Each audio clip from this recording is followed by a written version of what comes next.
ममता बनर्जी जो है वो क्रिमिनल्स को संरक्षित करने का काम करती है। ममता बनर्जी संविधान से ऊपर थोड़े है। ममता बनर्जी चेतावनी देती है, धमकी देती है कि इसको लागू नहीं होने देंगे बंगाल में। इतना आक्रोश है जनता के मन में कि जनता इस बार टीएमसी के भ्रष्ट शासन को उखाड़ फेंकने की तैयारी में है। ममता बनर्जी एसआईआर की प्रक्रिया को रोक रही है, वो सब आज एक्सपोज हो गया है। सर, भाजपा इस बार पश्चिम बंगाल में बड़ी ज़बरदस्त कोशिश कर रही है। क्या इस बार आपको पश्चिम बंगाल में सफलता मिलने जा रही है? क्या उम्मीद है आपको? देखिए, निश्चित रूप से जो अराजकता ममता बनर्जी ने पिछले 15 वर्षों में पश्चिम बंगाल में फैलाने की कोशिश की है, अब जनता उससे इतनी व्याकुल हो उठी है, इतनी त्रस्त हो गई है और इतना आक्रोश है जनता के मन में कि जनता इस बार टीएमसी के भ्रष्ट शासन को उखाड़ फेंकने की तैयारी में है। दूसरी ओर सांस्कृतिक पुनरुत्थान बंगाल का होने जा रहा है।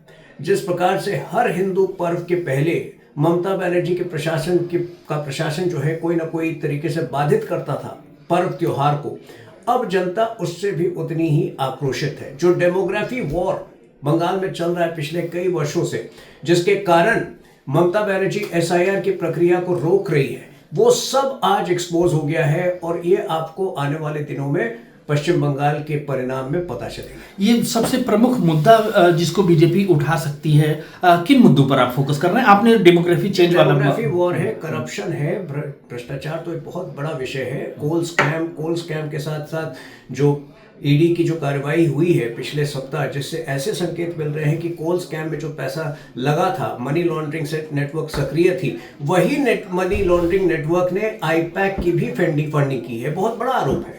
आईपैक का सीधा सरोकार जो है वो टीएमसी से है। तो क्या टीएमसी खुद कोल स्कैम की प्रणेता है? ये बहुत बड़ा आरोप है करप्शन का। डेमोग्राफी वॉर का है ही। कानून व्यवस्था पूरी तरह से ठप है। महिलाओं पर जो उत्पीड़न, महिलाओं का जो बलात्कार हो रहा है, हर जिले में जो है इस प्रकार के केसेस होते हैं और उसके बाद ममता बनर्जी जो है वो क्रिमिनल्स को संरक्षित करने का काम करती है। आप बड़ा गंभीर आरोप लगा रहे हैं, लेकिन टीएमसी का आरोप यही है कि जिस तरह की ईडी की कार्रवाई हो रही है, जिस तरह एसआईआर कराया जा रहा है, ये सीधी तरह से पश्चिम बंगाल सरकार को, टीएमसी को डराने की और एसआईआर पर सुप्रीम कोर्ट ने भी अपना निर्णय दे दिया है। ये एक संवैधानिक प्रक्रिया है, कहीं से इसको बाधित नहीं किया गया। तो ममता बनर्जी संविधान से ऊपर थोड़े है। मुझे नहीं लगता है कि ममता बनर्जी को लेक्चर देना चाहिए। तो जब कोई बिल पारित हो जाता है, दोनों सेशंस में, दोनों लोकसभा राज्यसभा में पास हो जाता है, उसके बाद ममता बनर्जी चेतावनी देती है, धमकी देती है कि इसको लागू नहीं होने देंगे बंगाल में। मुझे लगता है संविधान पढ़ना चाहिए ममता बनर्जी को और संवैधानिक तौर पर, संवैधानिक तरीके से अपने सरकार को चलाने का प्रयास करना। सर, एक अंतिम सवाल ये कि ऐसा लग रहा है कि जैसे केंद्र सरकार और पश्चिम बंगाल आमने सामने आकर के टकराने वाली स्थिति में पैदा हो रही है। इससे संवैधानिक संस्था जो हमारे एक देश की व्यवस्था है, संविधान का पालन नहीं करेगा, उसके साथ टकराव होगी। कोई ऐसा राज्य सरकार, कोई ऐसी राजनीतिक पार्टी जो संविधान का विरोध करती है, जो ममता बनर्जी कर रही है, वक्फ कानून का विरोध करके, सीएए का विरोध करके, एसआईआर का विरोध करके, ममता बनर्जी केवल और केवल अपनी गैर संवैधानिक विरोधी प्रवृत्ति को दर्शाया। जो व्यक्ति संविधान का विरोध करेगा, जो पार्टी विरोध करेगी, उसके खिलाफ हम एक्शन लेंगे और उसको सही तरीके से सही दिशा में लाने का प्रयास करेंगे। Thank you.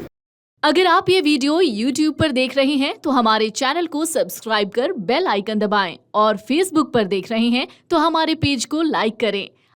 अगर आप ये वीडियो YouTube पर देख रहे हैं तो हमारे चैनल को सब्सक्राइब कर बेल आइकन दबाएं और Facebook पर देख रहे हैं तो हमारे पेज को लाइक करें।